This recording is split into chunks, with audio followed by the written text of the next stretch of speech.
ભાવનગર જિલ્લાના તળાજા શહેરના ગોરખી દરવાજા નજીક હુડકો વિસ્તારમાં પોલીસ દ્વારા કરવામાં આવેલી રેડ દરમિયાન ભારતીય બનાવટનો વિદેશી દારૂનો જથ્થો ઝડપાયો હતો. જોકે આરોપી પોલીસ પહોંચે તે પહેલાં જ ફરાર થઈ ગયો હતો. પ્રાપ્ત માહિતી મુજબ પોલીસ સ્ટાફ ટાઉન વિસ્તારમાં પેટ્રોલિંગમાં હતો ત્યારે બાતમી મળી હતી કે ગોરખી દરવાજા પાસે રહેતા ધ્રુવરાજસિંહ મનહરસિંહ વાજા પોતાના ઘરે વિદેશી દારૂનો જથ્થો રાખી અને વેચાણ કરે છે તેવી ચોક્કસ બાતમીના આધારે પોલીસે 2 પંચોને સાથે રાખીને રેડ કરી હતી.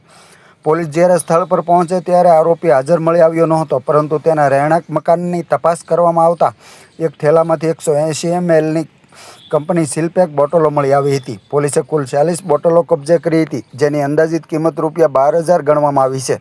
સમગ્ર મુદ્દામાલ પોલીસે કબજે કરી વધુ તપાસ હાથ ધરી છે. આ બનાવ અંગે પોલીસે ધ્રુવરાજસિંહ મનહરસિંહ વાજા રહે ગોરખી દરવાજા હુડકો વિસ્તાર તળાજા સામે પ્રોહિબિશન એક્ટ હેઠળની જુદી જુદી કલમો હેઠળ ગુનો નોંધી અને આગળની કાર્યવાહી હાથ ધરી છે.